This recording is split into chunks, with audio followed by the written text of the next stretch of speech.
Well, very good. Good evening, everyone. Thanks for being here. We're going to take some time this evening to have a little bit intimate conversation really about independent study, what it is and what it's not. We're going to start off with introductions and then we will go right into the presentation. I am Tasha Dean. I am the Assistant Superintendent of Student Services. Kara? Hello, I'm Kara Tam. I'm an instructional coach for the district and will be supporting teachers with independent study. Jeremy? Good evening, Jeremy Nishihara. I am the Assistant Superintendent of Human Resources and Information Systems. Tasha, I almost said independent study because it's IS, so, but I guess tonight, apropos. So. Very good. Thanks, everyone. And we also have on the panel this evening and supporting Sharmila. You want to introduce yourself? Good evening, everyone. My name is Sharmila. I'm the Student Services Technician at the district office. Okay.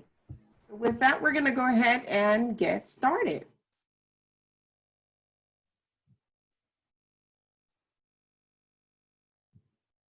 Okay. So independent study, what is it?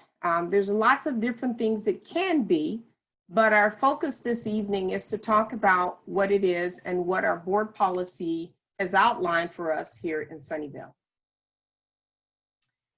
So with that, we will definitely give you an overview this evening.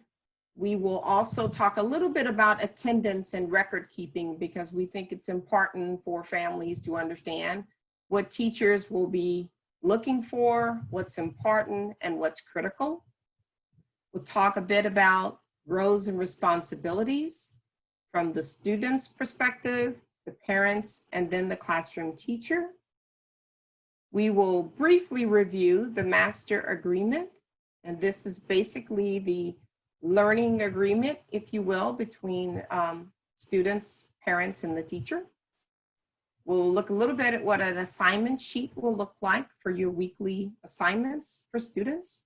And we're going to talk a bit about curriculum. And we'll take a little bit of extra time in this particular section because this is an area that many parents have had quite a few questions about. So we want to be sure everyone's clear about how this will look and feel, generally speaking. And then we'll follow that up with some next steps so you'll know what your actions need to be and what our actions will be as a team supporting independent study students. So since we've started to offer and talk about this particular option in our district, it's been really critical that we like to start with these particular questions because they really do guide parent and teachers in trying to fully understand if the independent study option is an appropriate option for a student. So I just want to review those again here. Is there evidence the student can work alone? Because it is independent learning. Is the student responsible for independent assignments? Are they able to organize at least at a basic level? Can the student commit to attending weekly meetings at a set time by the independent study teacher? And then lastly, does the student have access to a computer internet space at home to complete their schoolwork? And here we're just saying there needs to be a designated spot for that student to feel like they have a home base, if you will, to get their work and be able to think critically as they will need to. Some of the other components that are important to discuss about the independent study program is an instructional strategy. It's not a different curriculum. Students are supposed to be learning the same or very similar types of things as if they were in a classroom within their math class, their science, and other areas of study based upon their developmental levels. So just doing work that's school related would not be sufficient to meet the criteria of independent study. In our district for a long time, we've had an abundance of short-term type of independent study. And essentially, the rules and regulations are very similar. But within long-term independent study, there's a more targeted curricular focus and additional details. But from a compliance standpoint, they're very similar. The whole reason for independent study is to provide, an alternative for instruction for a student, specific to their individual needs, but also keeping in mind what the standards are and what the instruction needs to be for all students within Sunnyvale.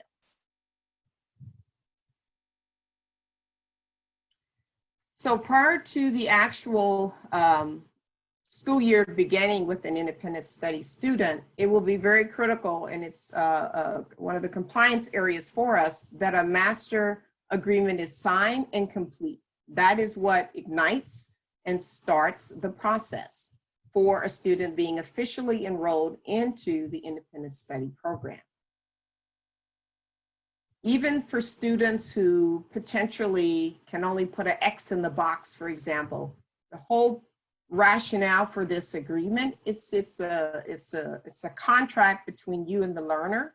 And so for our younger learners, we're just trying to get them engaged in the process. And we realize that developmentally for some of them, this will be more difficult, but a parent is of course a part of that signing process as well.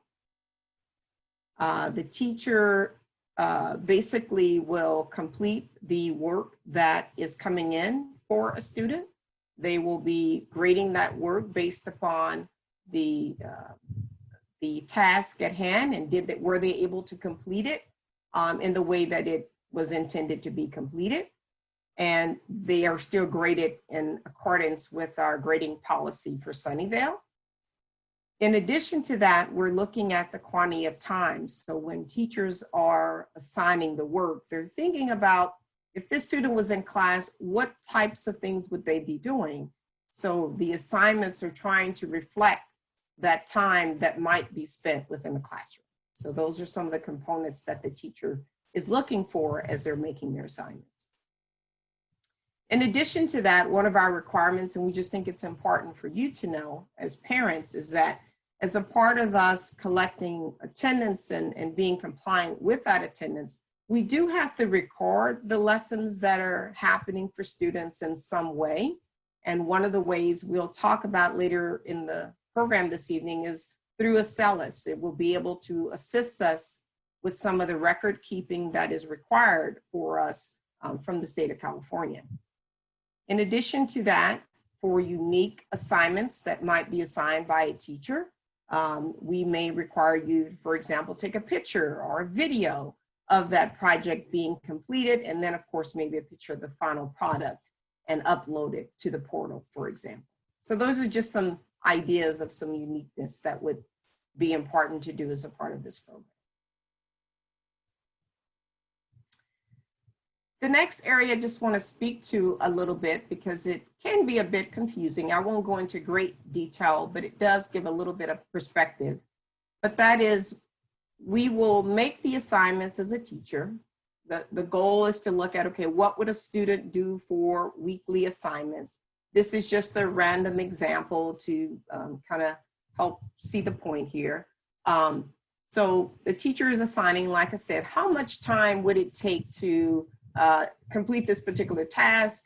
And then we looked at what the student actually did. So the time that it took and whether the student did it all is one part of what is being evaluated by the teacher. The other piece is whatever the student does turn in will be graded according to our 4-point rubric system for our grading process here in Sunnyvale. So the grade is not tied to how much work is done. The grade is really tied to the performance on the work completed. The piece of looking at the actual time here is really related to the ADA. In order to give full ADA, which is the average daily attendance for a student, they have to fulfill all the work to be completed. That's how we're able to show that the student was actually in attendance and doing work throughout the week. Because this is going to be new for a larger group of students, and just generally as a part of our process, as we talked about earlier, we may feel that everything is perfect and that a student will do very well as an independent study student. But the reality is, once you get into things, things could be different. So while we see this placement being a placement for the first trimester of the school year, we do recognize that there could be some challenges along the way. And so to really evaluate more carefully how students are doing in the first 30 days of the school year, a very serious conversation will take place to see how the student is doing, how things are going, and be able to offer some feedback about next steps to help the student to be more successful if for some reason the student is not being successful, or even maybe to look at some different expectations for the student. Maybe there's particular areas of need that the student might need in order to be more successful. So these are some of the things that the teacher will talk with the parent and the student about, just to keep them engaged and keep them being in charge of their own learning.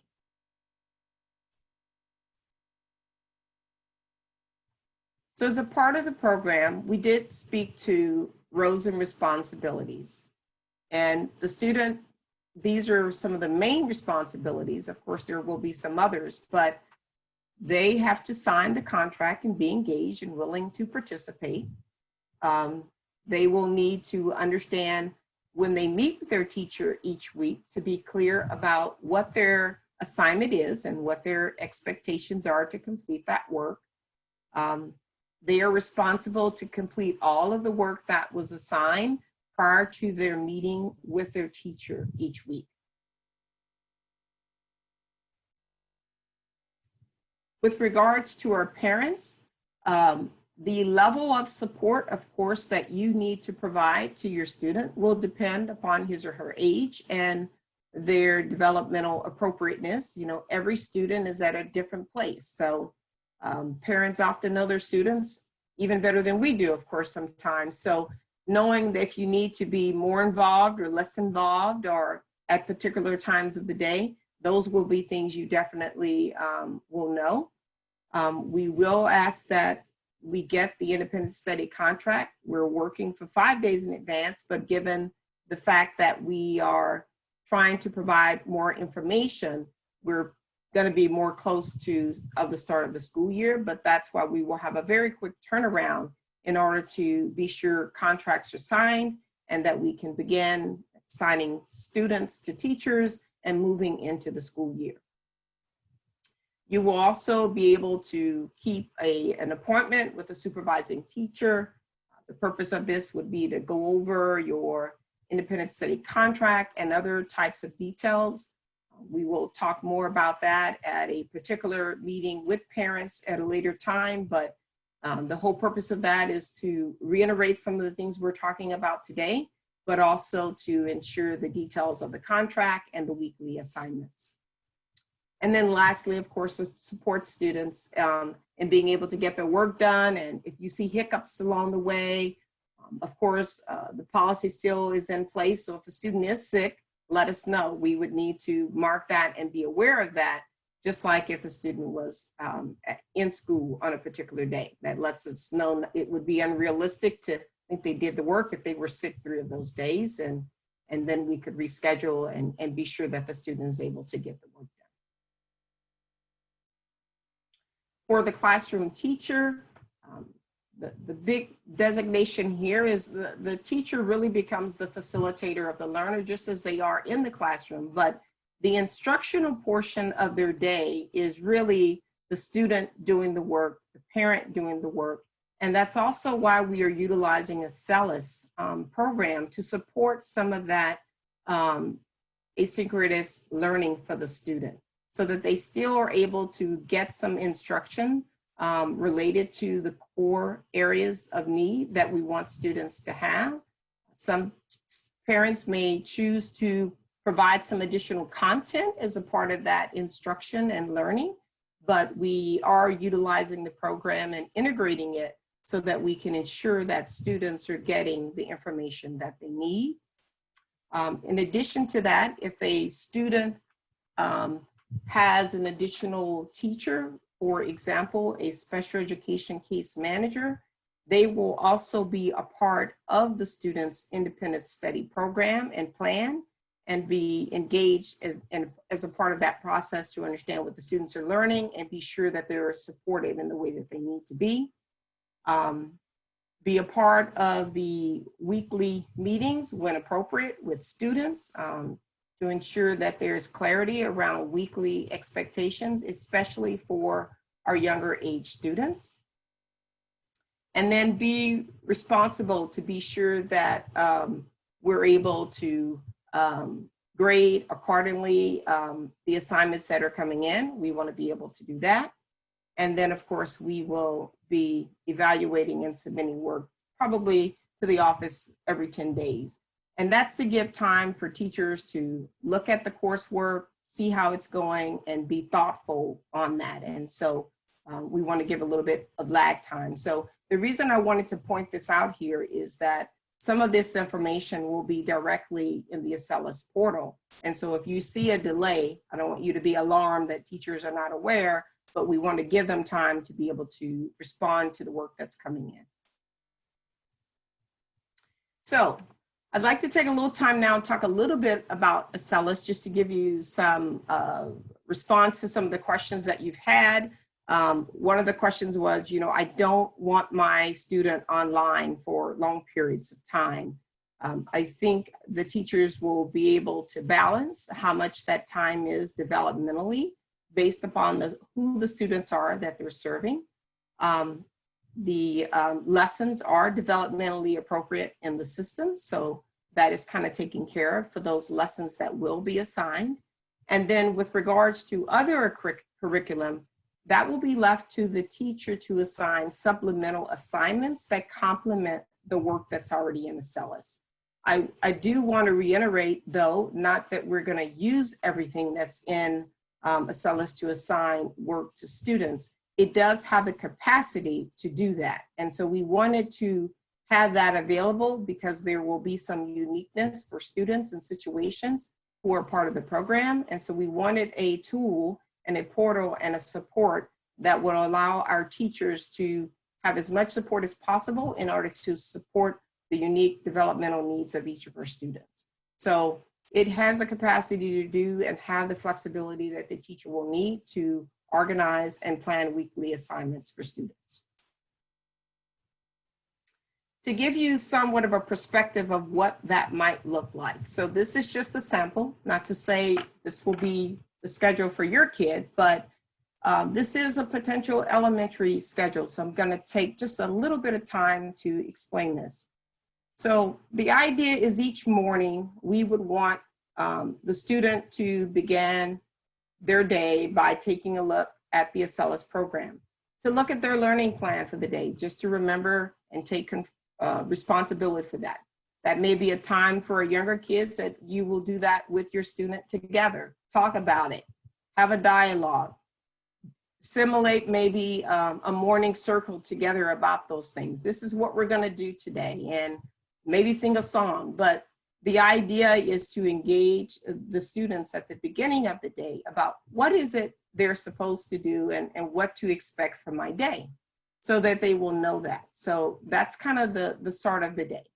Then we go through the day, and there will be an assignment in a particular core area. So it might be English language arts, it might be a math lesson, it might be something in science or social studies, for example. Students could then take a break, and then they may have a parent-led instruction, or they may have something that the teacher has assigned at a particular time of day. So just to give you perspective of what might be possible. So what happens with the weekly assignment is the teacher is going to assign different things, but this schedule here is to assist and get you thinking as a parent, and any students who might also be watching, what you and how you could organize yourself being at home to ensure that you get things done and that you're engaged in learning each day that you're home. Same thing here for middle school. You see a little bit different feeling here. This is a schedule that emulates a little bit of what would happen at the middle school program. You could pick and choose what you want to do each day at a different time, but this is just to give you a perspective of what the day could potentially also look like for a student who is, say, at the middle school level, trying to get their different work, activities, homeworks, and projects completed.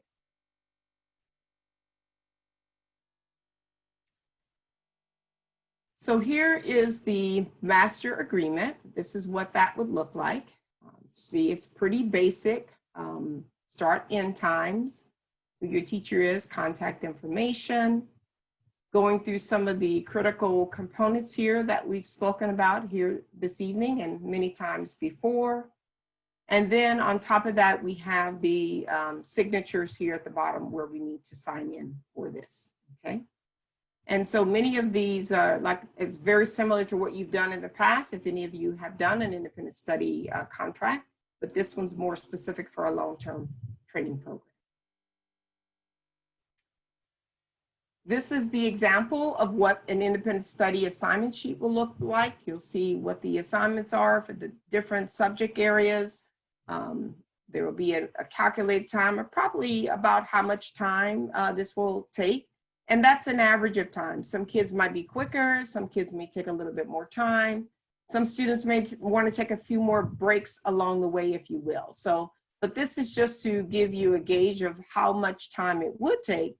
Again, giving you an opportunity to kind of plan out the week and kind of create your own daily schedule that I gave you a sample of just a moment ago.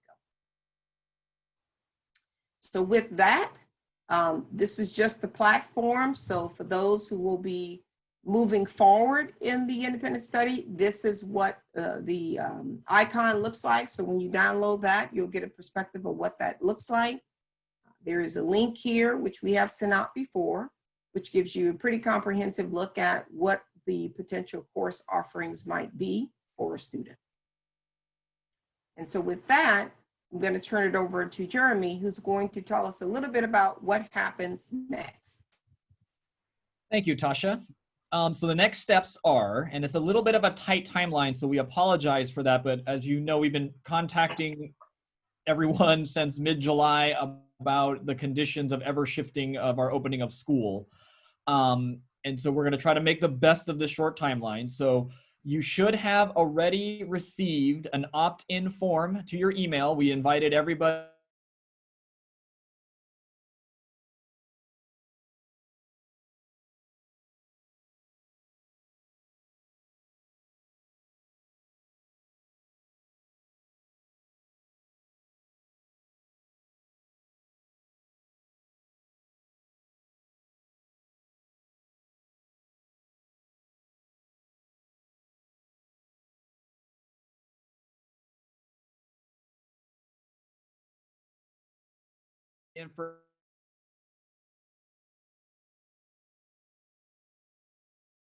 information, build confirming their interest from that form. We'd have to take a look at those grade levels of students, and then we also have to take into consideration where the neighborhood school of the independent study teacher that we were pulling into this assignment. So right now we have 10 outstanding staff members, and again, their grades range from transitional kindergarten through 8th grade, and we're going to try to meet as many interests or the interested students as possible into the program. So we can accommodate roughly 200, and so that's kind of how, that's the most we can give given the number of teachers that we had willing to step into this assignment, and then still the sites to then support the virtual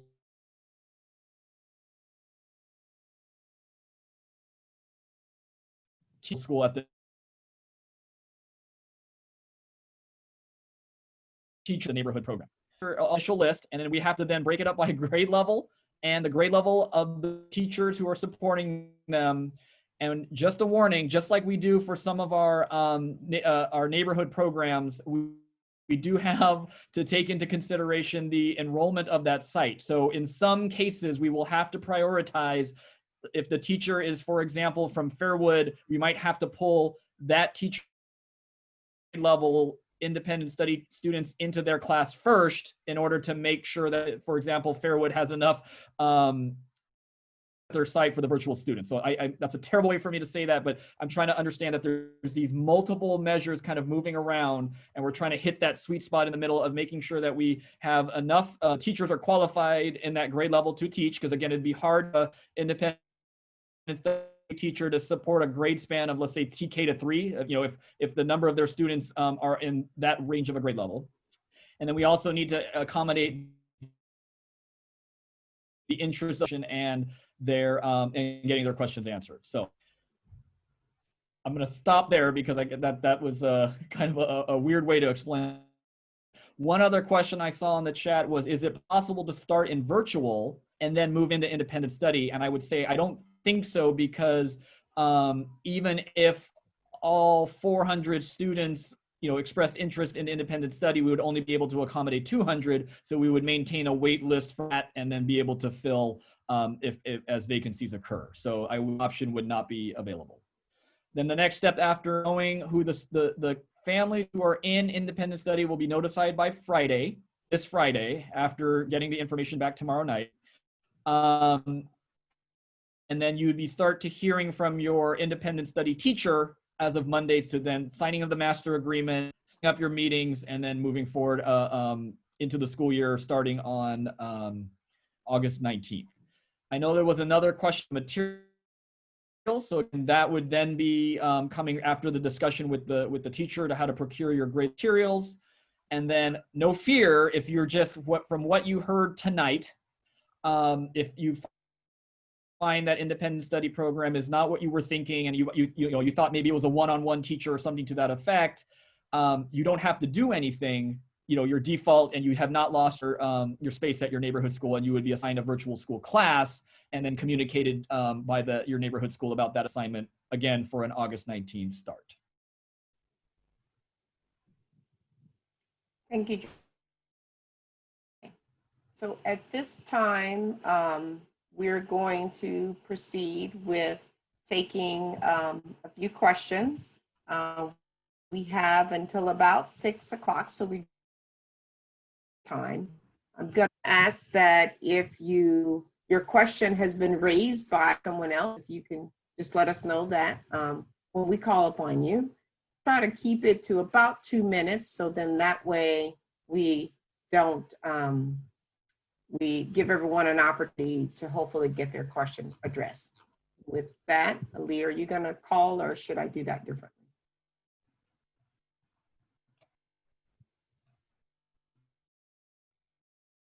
All right, in Spanish is interesting. I can go ahead and start the very first raised hand in the order as we receive.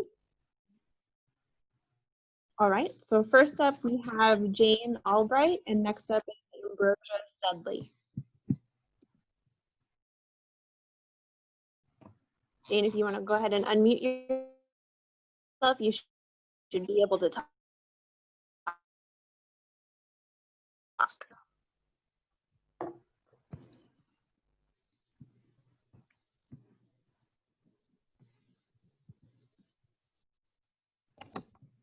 Can you hear me? Yes. So are we going to get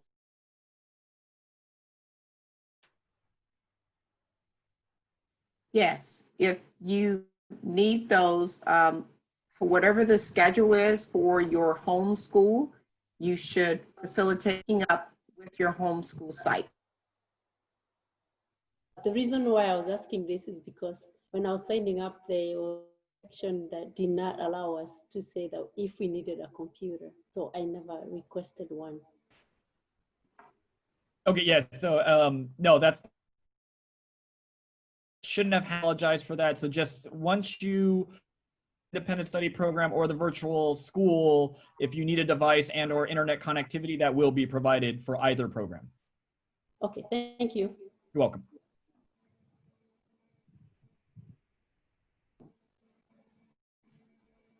Thank you, Jane. Next up is actually Katrina, and then it's Jennifer. Can you hear me? Yes. Can you hear me? Okay. I had a couple of questions. One is around the time of day. I know the schedules for samples. I just wanted to confirm, as long as you're meeting the total time allotment, you wouldn't have to start at 9, right? There's not a, we're logging timestamps. That's correct. That is just an example. You can start the day the way that works best for you.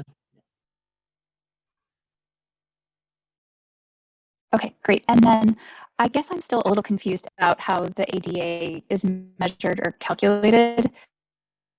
For example,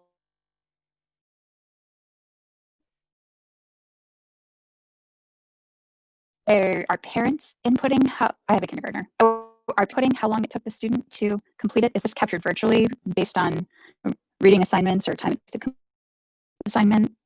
Or is this something the point teacher is guessing? I'm just confused. Thanks for the question. Actually, that's the purpose of the weekly assignments. What the teacher is assigning account weekly ADA. So if the assignment sheet is completed, that would mean the student was in 100% attendance. If the student completed 80% of the work, that would mean 8% in attendance. And so the teachers will know how to calculate that, making based upon what it would take for weekly attendance. So that's why the attendance is tied to the work completion. I see. Okay. And then how is grading? The quality of the grade is just separate from whether or not the thing was turned in. Is that correct? That is correct. So it would be based upon, you know, of course, we don't want this to happen, but if they only turned in one assignment, that you would grade that assignment, but it would not be tied to.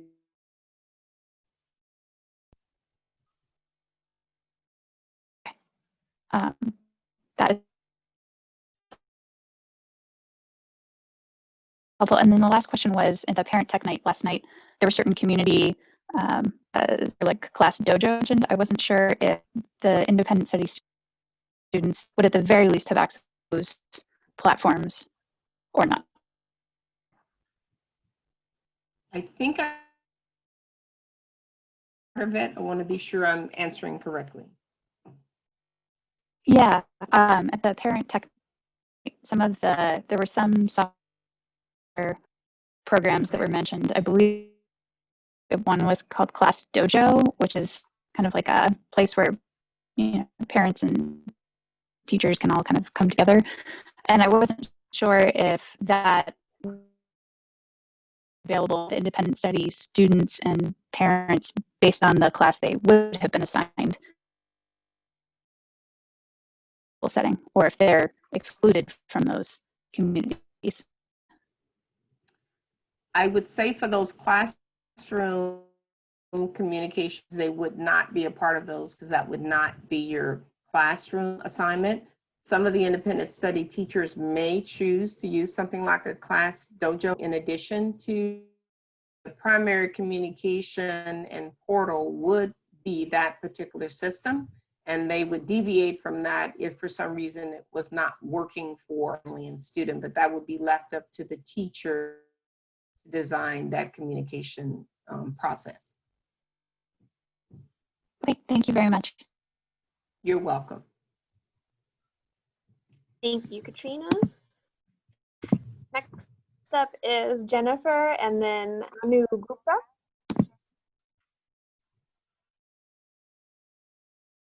Thanks so much for holding this forum today. I had a question about my son's math classes. He's going to be in 8th grade this year at SMS, and he is going to be taking Algebra 1 and Geometry. Would that be in SLS? We would be able to offer that if that's in alignment with what his course offerings would be, because it does go up to a high school level in the program. And so the teachers who look to see what would the student have been enrolled in at his or her school, and then they will make their week alignment and course offerings based upon what their offerings would have been if they were on school side. So with the teacher that's helping with the content with Acellus, they'll keep track of where they are at SMS. So if we end up transitioning back because of hybrid or that we're able to go back to school, he won't be, or he'll be, are doing. With the teachers to be able to do that, but I can't say 100% that would be true, but that is the, but because it is independent, there will be some, there could be some variation, but our goal is to be aligned. Okay, thank you. And then the last question is, if for some reason we're not part of the 200 and we choose to go ahead and pay for Acellus ourselves and enroll, does Sunnyvale recognize that? Would that be part of his transfer when he was going to high school, or is that just totally separate now? That would be a separate, different conversation, but I'm going to write it down. And if you want to follow up with an email with that question, we will be sure to get you details on it. Thank you so much. You're welcome.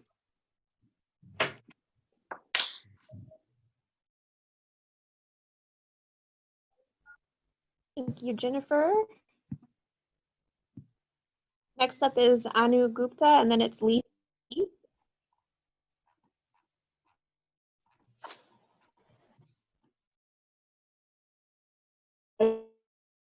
Yes. Great. Thank you so much for organizing this session and all the other informational session. My question is for Mr. Nishihara. Could you please go over again the metrics that's going to be used to figure out, who is going to end up in the independent study program? You mentioned that you have space for 200 students. Son is going to be a first grader at Cherry Chase, so I was just curious how it's all going to work out for students. So the process is, depending on how many student interest we get tomorrow night, we will take that list and organize the students by grade level. So that's step one, because the 10 teachers have proficiency, think of it in the primary level, upper and middle. So that's, we have there's roughly, I think 4, and 2. So that's just the doing. So by primary, that's TK to 2, think of it that way. Our grade is 3 to 5, and then middle school is 6 to 8. And we structured it that way, just given the overall demand is more on the younger end. And so we tried to identify staff members with the right grade levels to try to initially match the early returns, if you will, of interest. So once we have those grade levels, then we have to take the teachers and then apply their homeschool. Well, I guess it's the homeschool metric, because in order to be able to pull teachers into the assignment without having a bunch of a bunch of combos, you have to take the students from the teacher's homeschool first in that grade level. So that's I guess, if I want to look at it priority, that's the only priority that we had to do in order to make the program. And then with all the remaining spaces, we would fill remaining lists of those grade levels, as many as we could into those slots remaining for that the teachers are comfortable teaching.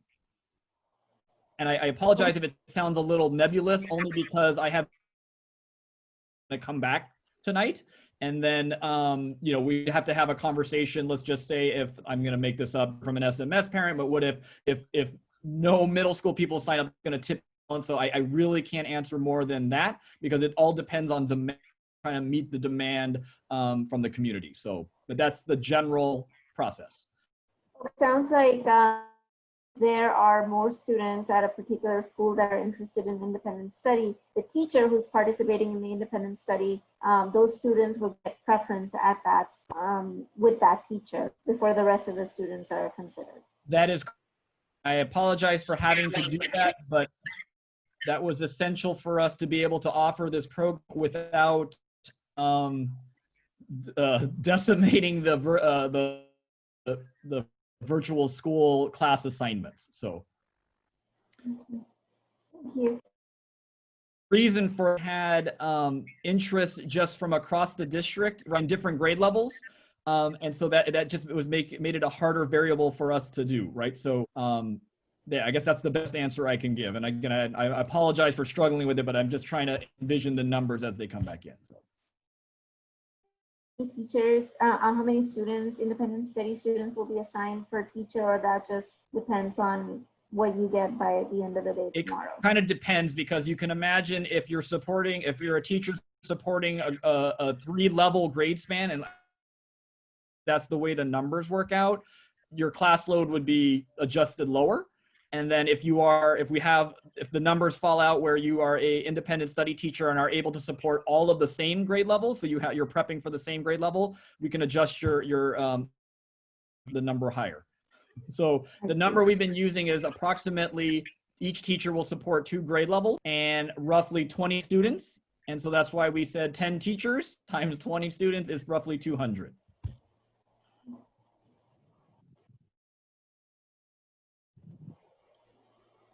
Thank you, Anu.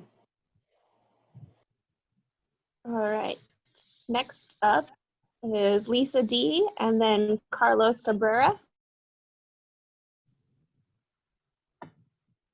Hi. I was wondering about the submitting assignments. The scheduled date of return was what was shown on the slide, but that doesn't really seem to have meaning in long-term independent study. The return date is weekly. So there's going to be a weekly check-in that you will schedule with your independent study teacher. So at completion at the meeting each week, the expectation would be whatever needed to be completed would be completed in Acellus or uploaded or emailed, depending on how your teacher has requested the information come in. The other question was student material. I think you said something about we'll find out what the student materials are after we find out if we're doing independent study. That is correct. They're not the same as the student virtual school student setting. What I mean by you'll know then is that we're using the same curriculum that we're using in our other courses, but since we're using a plus, teachers are going to supplement that in the best way that they see fit for their students. So there may be some materials that you don't need because of how they're doing their assignments. Okay, because the message came out about picking up materials that if you're doing independent study, don't pick anything up right now. If that's how your school site has indicated to do that, that's fine. But when you do need your materials, we will ensure that you get those materials. Thank you. Thank you for the question.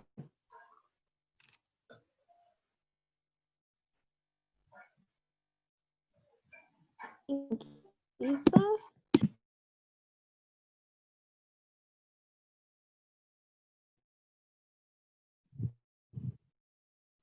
Next up is Carlos Cabrera and then Annette. I have very similar questions to Lisa.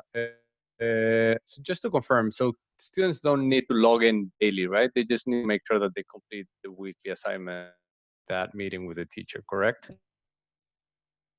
Exactly. They do need to log in daily, but they're not required to log in at 8 o'clock or 8:30 as the sample schedule showed, but they will be required to log in daily. And are they required to spend a minimum amount of the platform, or how does that work?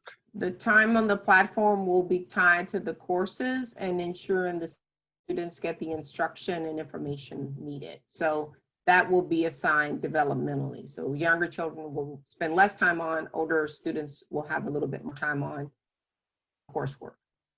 Okay. And the other question I had is around the content on Acellus, and it's difficult because we haven't seen the platform. We don't know what type of content is there. So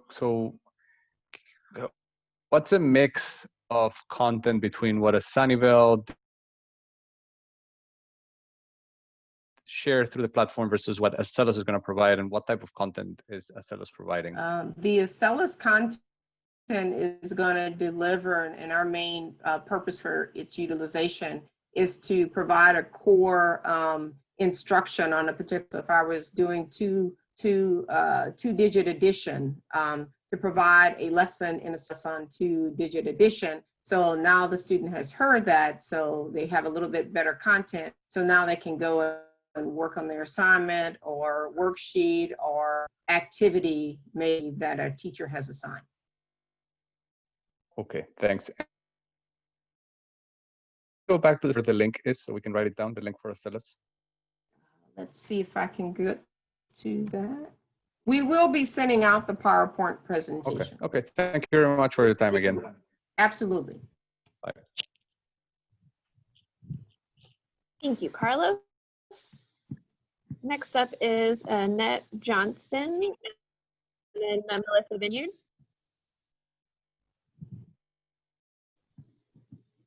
Hi, can you hear me? Yes. Yes. So I have a intern at SMS, and she was she got into the accelerated math that she's still able to do that via independent study.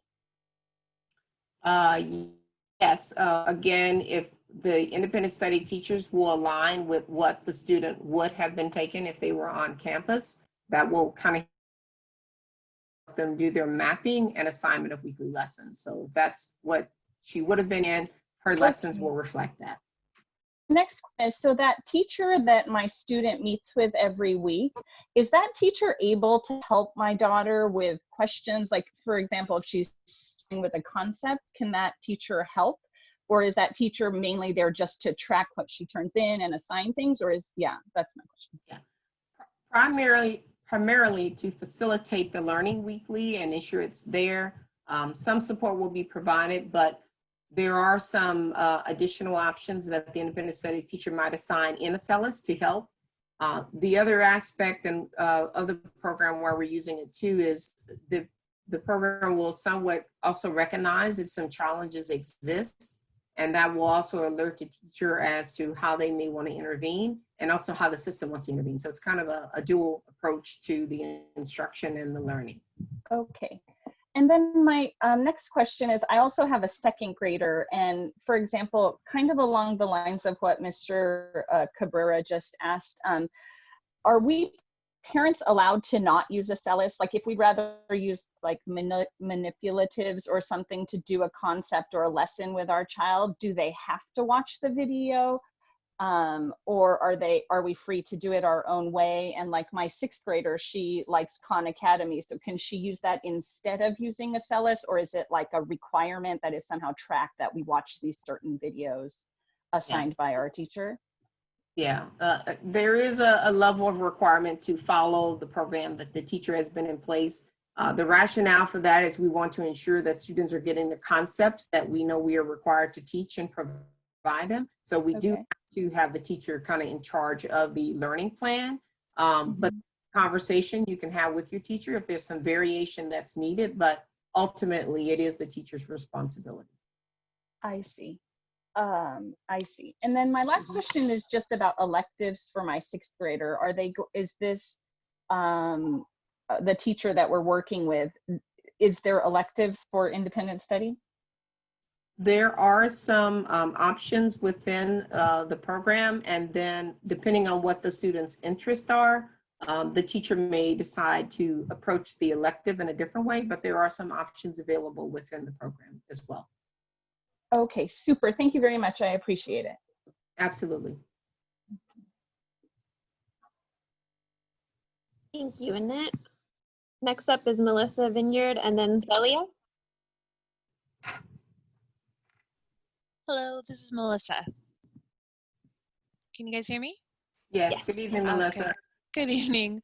Hey, I'm a teacher too, so I'm feeling you right now. I teach at a small independent school.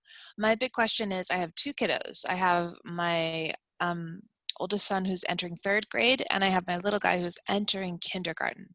I was most interested in independent study because I know that online learning is not optimal for little people, especially kinder. But everything that I've read, and I've come to all the meetings and I've read everything you guys have sent us, really emphasizes the importance of independence in the learner, something that I would usually associate with more of a middle schooler or someone like that. So can you tell me, is the independent study an appropriate choice for a kinder child where I would, absolutely anticipate being beside my kiddo and teaching them the concepts? Or is this really for an older kid who can log on, learn from a computer screen, and demonstrate their work? It's everything you just said, but our idea here is that parents have to be an integral part of the program for our younger students. That goes without saying. But the content is appropriate and developmentally appropriate for students to do. And that's also why it's important to follow the weekly plan that the teachers are putting in place, because they will be considering the developmental level of the students and how they offer and what assignments are being recommended for that student. Yeah. Yeah. So the answer example, is, yeah. So the answer is yes, this would work for Yes. kinder. That is correct. Yes, it would. Thank you. That's thank Okay. you. Mm-hmm. Thank you, Melissa. Next up is Celia and then Kathy. Hi, can you guys hear me? Yes. Yes. Okay, thank you. So I was wondering, I wanted to get a little more information about the electives that the child can take through Acellus. Like, will there be a limit to how many electives they can take? I hate putting limits on things, but we don't want to overwhelm kids either. So I would say, I'm going to look at it probably 2 if it's at the middle school, just in alignment with what they might have if they were a middle school student. But if, in your weekly conversation with your teacher say, I would really love to do whatever, then that would be a conversation with the teacher to maybe give you access to something else for learning purposes or enrichment, if you will. But I wouldn't want to say yes or no, because I want to be sure it's appropriate for the student, but I'll leave that in the hands of the teachers. But there are some flexibilities and options available. Okay, great. And then another question. So if my child is understands a topic, is there a way she can go through that more quickly and then focus more on the areas that she needs to spend more time on? Or do all students in the same grade end up with the same assignments? They won't end up with the same assignments, but they will end up with the same content. And just as we do in our classrooms, you may accelerate up, or you may need some additional targeted support depending on who you are as a student. And so that's one of the reasons for logging in and at least doing some of the assignments in there, because that'll be a way for the teacher to kind of gauge the learning and understanding by a student, so that as they're planning their weekly assignments, it will assist them in what types of activities and maybe even which assignments they decide to offer to a particular student. But the core concepts and content will be consistent for students. Okay, great. Thank you. Mm-hmm. Thank you, Celia. Next up, Kathy, then Anna Burnett. Hopefully I'm going to ask my questions correctly. My first question is, and this may have already been explained, but if you only have 200 slots for students, why was the offer sent out to the entire school district for independent study? So we included that again as a potential option because we know this program is not for all students and we didn't know what the demand would be. So then as soon as that information started to come back via the digital form, we then started to make the preparations because again, yeah, I guess I don't know how to describe this. We have a set number of teachers, FTE within the district, and they are, preparing for virtual school, just like, students and families. And we also, we asked for a, I guess, kind of voluntary assignment into this different learning process. And so we were trying to honor their wishes as well, because again, this also takes preparation and additional training on the teacher's end as well. So I think landed on this kind of this sweet spot, if you will, and pulled as many teachers as we could from the school sites. But again, students are not signing up for this program in nice buckets of 24 and 32 from each site. in which we end up staffing the virtual school. So again, we can't sacrifice the structures of the existing neighborhood programs to over create combination classes or overload virtual school classrooms as well. So that's the place where we landed was around approximately 200 students of the initial demand of 400. So you've gotten a lot more interest in independent study than you thought you would. That is correct. So my next question is how, and I know you've talked about this, but again, how are you going to prioritize who gets accepted into independent study?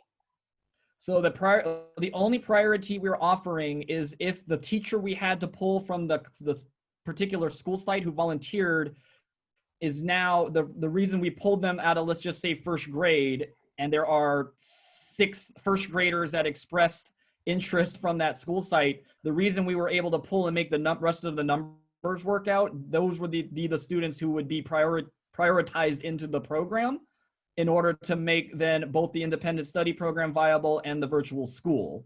If not all of those 6 students sign up, then we're pulling more from then the generalized randomized list of everyone else in that grade level then that applied for independent study.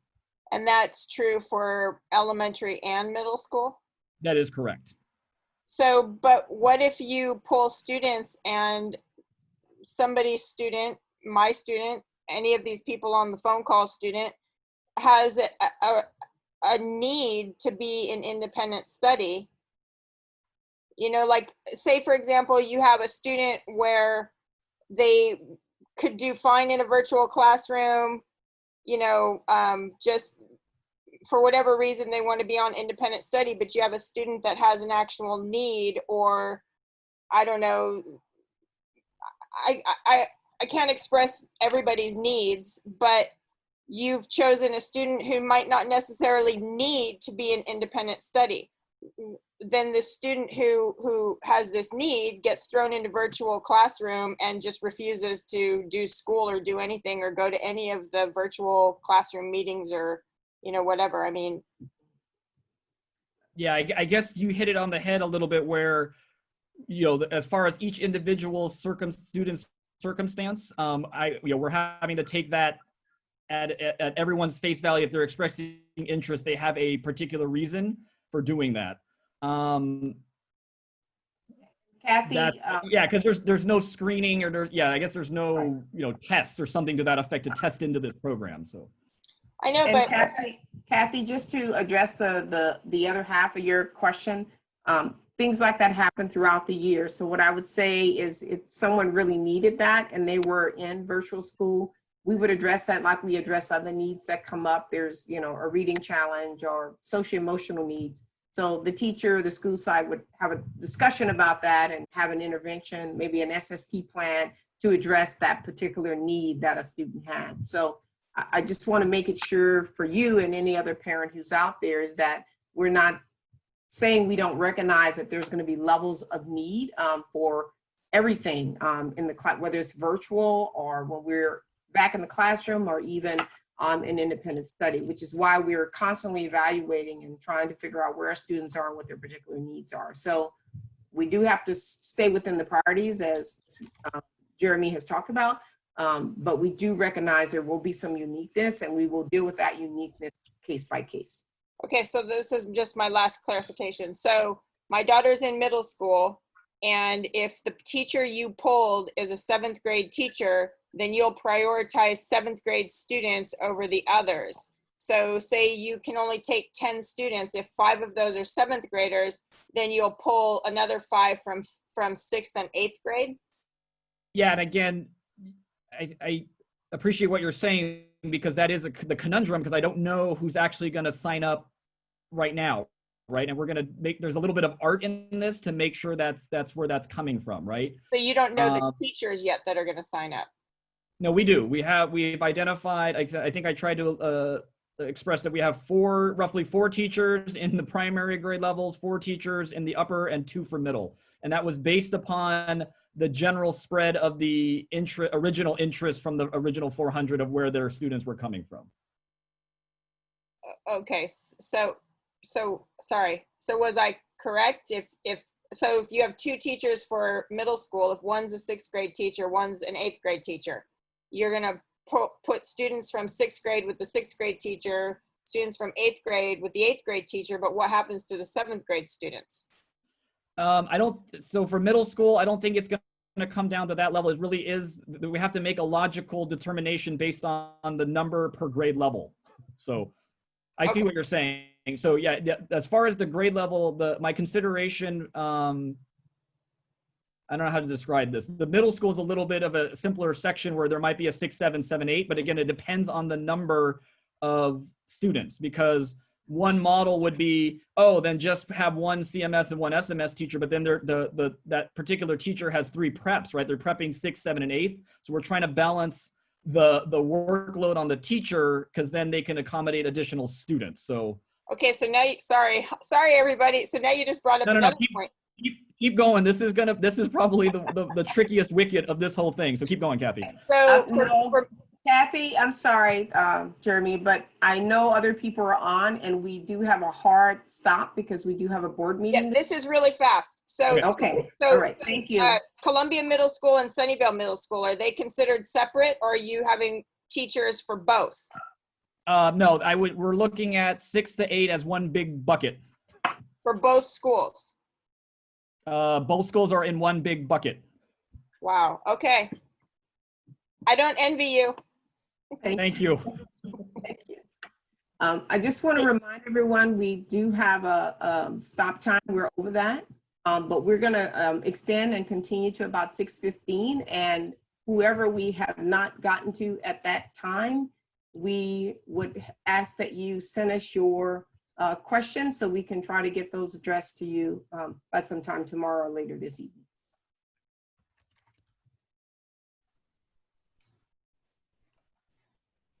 So we'll go on to Anna Burnett next. And then Beatrice is after that.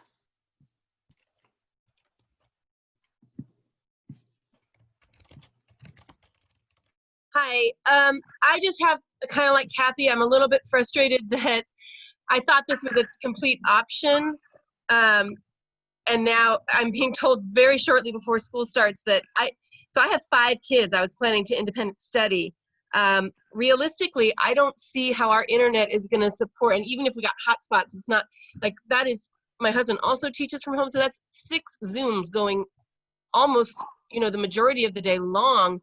What's going to happen to us if we don't get in, or only some of my kids get in, and then we just can't attend the Zoom because our internet doesn't work? You know what I mean? It's a little too much. Right, I guess, and I hate to answer this with a technical question. Yeah, so if we would try to supply, internet connectivity, because again, that is a lot of devices rolling on your home network. And then I guess you're stating that as far as the fact that independent study is not an option. Anecdotally, we are getting some requests from some parents for this. They think this is a better fit for their program for their older student and not for their younger. And so again, we're just trying to offer as much choice as we can. But as far as your connectivity question, if you are struggling with that, then you would please request the hotspots from the school sites. We would provide a couple of those to try to support your mighty bandwidth, bandwidth issues. So. Okay. Thank you, Anna.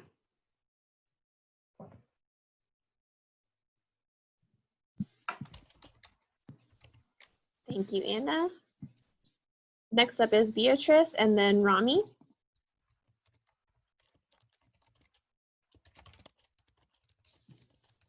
Sorry, I was trying to unmute myself.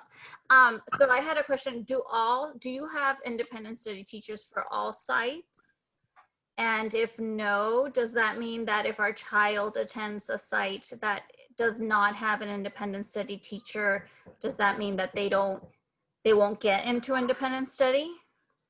No, so we're treating the 10 teachers as district teachers. So the only draw to the neighborhood school is that if we had to accommodate the interest of the particular grade level of pulling that staff member. But yeah, we did not have enough demand across the district, if you will, to be able to support and make the staffing work for virtual. because you can imagine if there's 2 or 3 or 4 students from a grade level at a couple of school, like there's not enough, or else the teachers would be supporting a grade span of potentially TK to 5 to, you know, to have that number of students to make that work. So no, just because you don't have a teacher from your site doesn't mean you're not precluded. Let me flip that around and say we're treating the district teachers as district, and everyone's going into the program, and regardless if the teacher is from your home school, you would have a chance to get in, other than the initial draw that I kept saying, to make sure that the teacher was able to be pulled from that site to support. Okay, and then one more question. If we don't get into the independent study program and we can't do virtual teaching, I have a kindergartner and 2 working parents, and the person who can't do it. So then, are there other options that will be available for families like us, who there's really not an option to do virtual teaching? Or do we just pull them at that point? I say that question again. I took it as a I kind of a heard double. Jeremy. Okay. Beatrice, you sound like you definitely have a unique situation going on, and I would ask that if you could send us an email and let us know those circumstances so we can take that in consideration and see what we might be able to do. But as far as the options we do have for our families, the independent study and the virtual learning are those options at this time. Okay, thank you. Thank you for your You're time. welcome. Absolutely.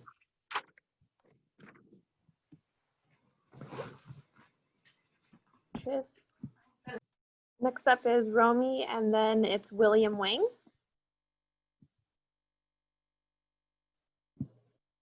I apologize if I mispronounced your name. It's okay. My name is Romy. Thank you for holding this meeting. You pretty much answered all my questions except one that's particularly for me. I didn't receive an opt-in email, and I keep refreshing both my husband's and my email, and I still haven't received the form. I've put the link into the Q&A a couple of times. So if you want to just peek in there, everyone who's on this call, you can pop into the Q&A section and look for that question. I've put it in there a couple of times. Okay, thank you. You're welcome. Thank you. Next up is 3 minutes. William, and then Christine.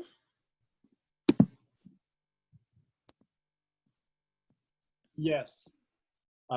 This is Winnie's dad, and Winnie is going to be in TK in a few weeks.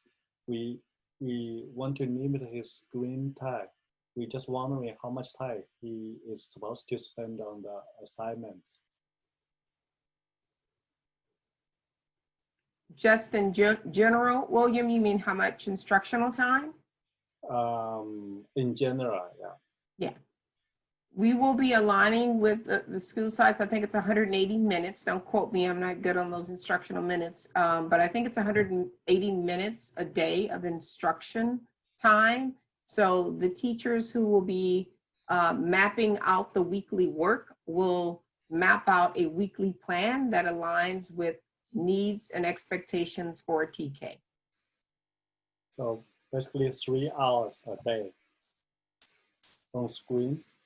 No, it's not necessarily on the screen, but you asked about the instructional minutes. Okay. That's what I understood. On the screen time, I can't say, but it wouldn't be as much, of course, as it would be for 4th or 5th grader. Okay. There will be some time on the screen. Thank you. You're welcome. Thank you, William.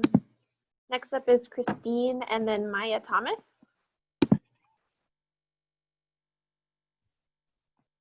Hi. Hello.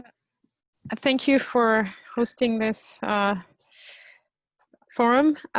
Some of my questions have been answered already, but I have a remaining question. I guess we are all lacking a little bit of visibility because it's a first for everyone.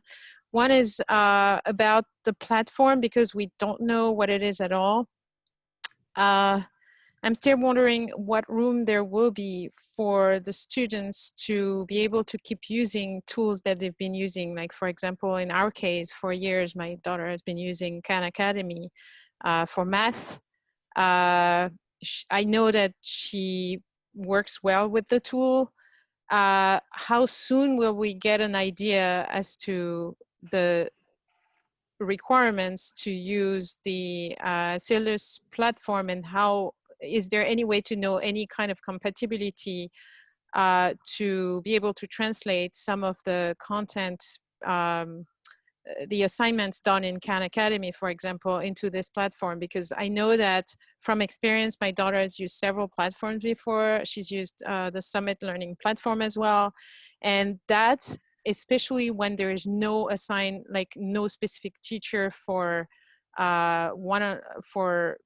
like on-school or virtual teaching directly, the platform then takes a huge role, and that can motivate or demotivate children very quickly. So how soon will we know that the opportunity for them to be able to keep using some of their tools, of course, to cover the same content as what is required from the teacher?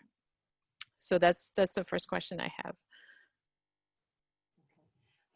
Unfortunately or fortunately, we probably won't have a formal opportunity to discuss that with parents until the 18th or 19th, because we have to give teachers an opportunity to get their students and align and set up plans for those students.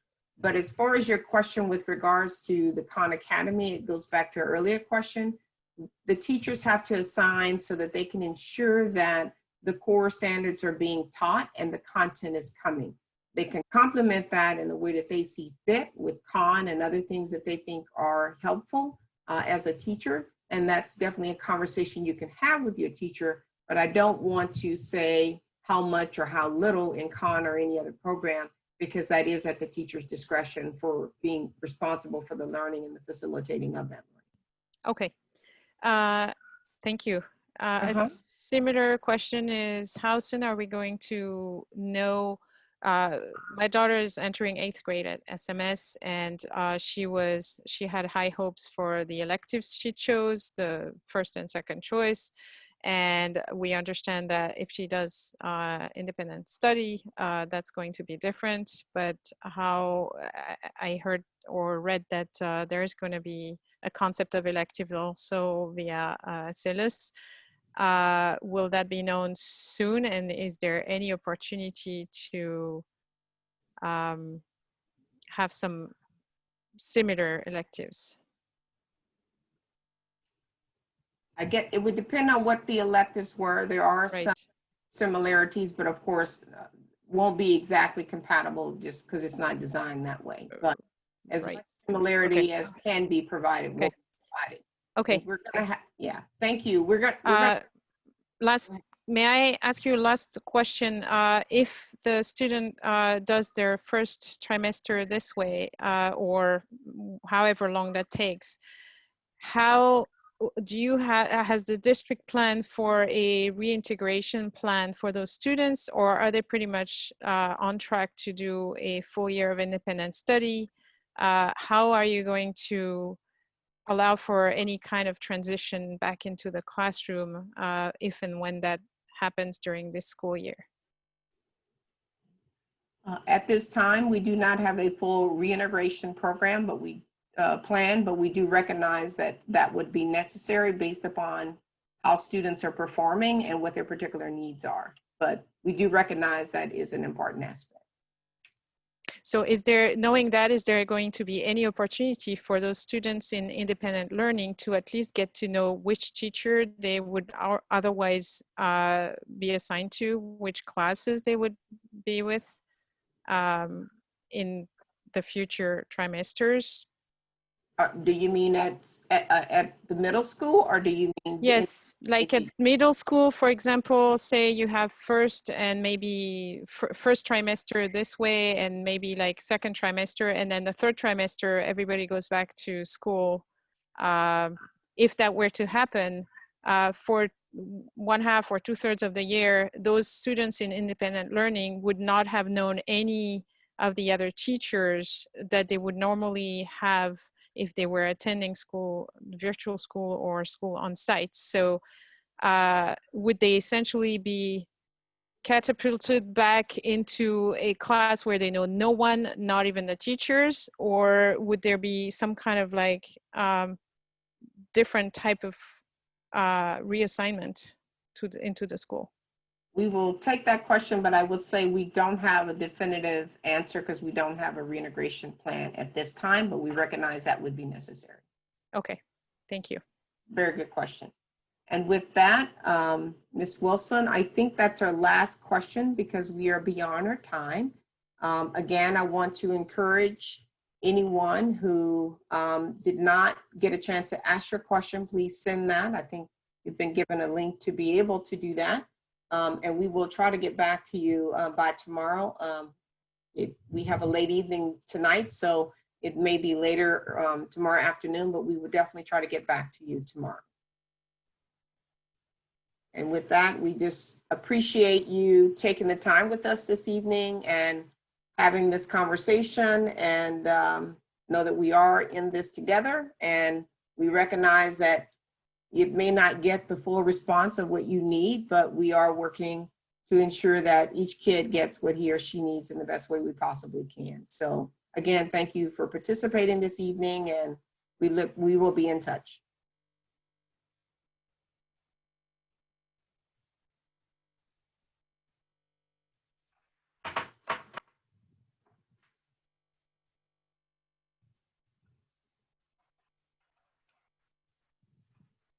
Thank you. Hi. Sounds good.